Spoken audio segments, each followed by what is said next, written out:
Greetings, class. I'm filming this, creating this film after assessing your IRRs for week 7, and I wanted to just share with you a handful of brief points. If you need some clarification, as always, feel free to email me as well.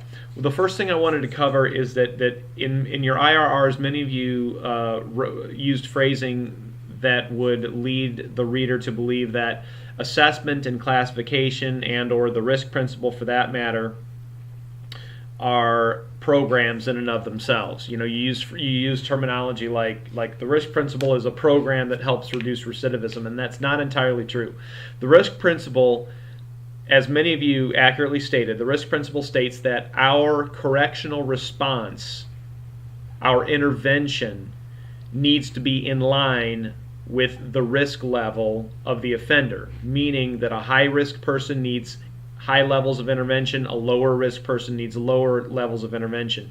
Think about the risk principle as covering two aspects, all right? Think about the risk principle in covering two aspects of intervention, all right? Those two aspects are this: duration and intensity, okay? So take two different offenders that have the same criminogenic need, and I'm going to come back to risk versus need in just a second here. Take two people that have the same criminogenic need. Let's say both offenders were convicted of a DUI, driving under the influence or driving while intoxicated. All right, and let's also say that both of those offenders have different levels of this criminogenic need in terms of substance abuse. Both of them have a problem with alcohol of some kind. All right. Now, on the one hand, the first person who got the DUI, they don't drink a lot of alcohol. They don't drink very often. They did make a bad decision when it came to drinking and driving, and they got caught and they got arrested and processed and sentenced and put on probation and all the rest. But in reality, they don't really have a problem with alcohol per se, with the exception of the decision making at this point in time, the decision making as it relates to drinking and driving. That's person A. Person B, the second individual, is somebody who drinks all the time. They're drunk every night, and they drink and drive all the time, and they just happen to get caught this one time, and maybe they've been caught before, maybe they've had dozens of close calls or what have you. This person is a chronic user of alcohol. All right, now both of those people have the same criminogenic need. Both of those people need some form of intervention when it comes to their alcohol use, but they both need different levels of intensity and different levels of duration. The first person I described is somebody who probably can relatively easily, with just a little bit of intervention, can straighten themselves out. So they don't need a long duration. They don't need a great amount of intensity. The second person that I mentioned probably does need a lot more duration and a lot more intensity. And so, these two things, duration and intensity, can be used to frame any number of our correctional responses. Supervision, for example. We can measure supervision, probationary supervision, as well as parole supervision, but probationary supervision in terms of duration, how long is someone on supervision, as well as intensity. How many times per week, or how many times per month, rather, is somebody going to be seen? I correct myself only because it's really seldom for someone to be seen more than one time per week. That would be a very rare, it's not impossible, it's not unheard of, but it's a very rare set of circumstances. But again, duration, how long is someone under supervision? How long should someone be involved in the program? How long should someone be on house arrest? How long should someone be enrolled in a community treatment center of some kind? That's duration. Intensity is how intense is the treatment? How many hours a day, or how many hours a week, or how many hours a month, or how many times a month does somebody get seen, for example, or involved in treatment? And so I really felt like a handful of you were conflating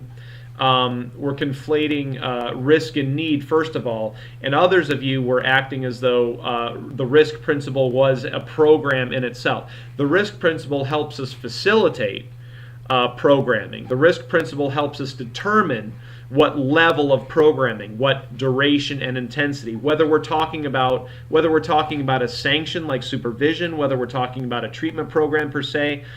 So keep that in mind. let's also, I also wanted to mention to you briefly that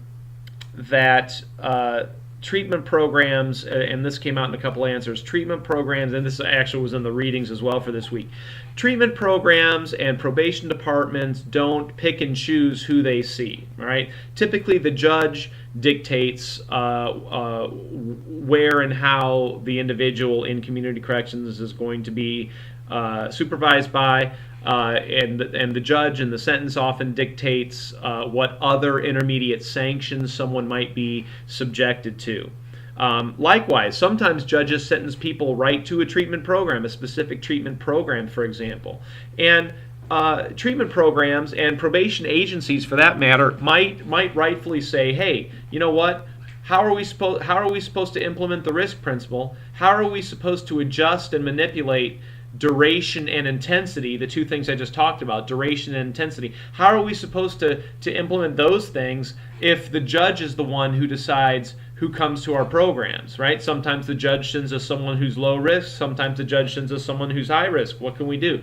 Well, it's true that treatment programs and supervision agencies don't pick and choose who comes in their doors, right? The justice system dictates that. But that doesn't mean that programs have to do the same thing for everybody, right? It's just like if we were teaching this class, if I was teaching this class in person, and let's say that in addition to our regular class meetings, I also offered optional tutoring sessions, right? 3 times a week. So some of you could have 6 meetings with me per week. Our 3 class meetings, if it meets Monday, Wednesday, Friday, as well as our 3 our 3 tutoring sessions per week, right?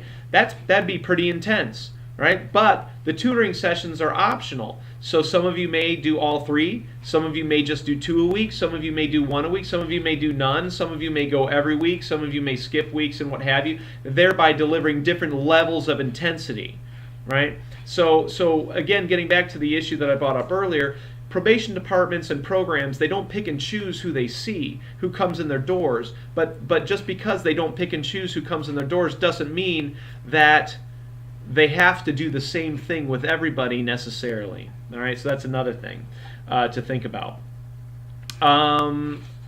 Overall, things were much improved this week. I don't know if it's because we've been talking about the risk principle for a couple weeks in a row a little bit, or if you're pouring on the gas. I hope it's the later. But overall, not everybody, but overall, nice work.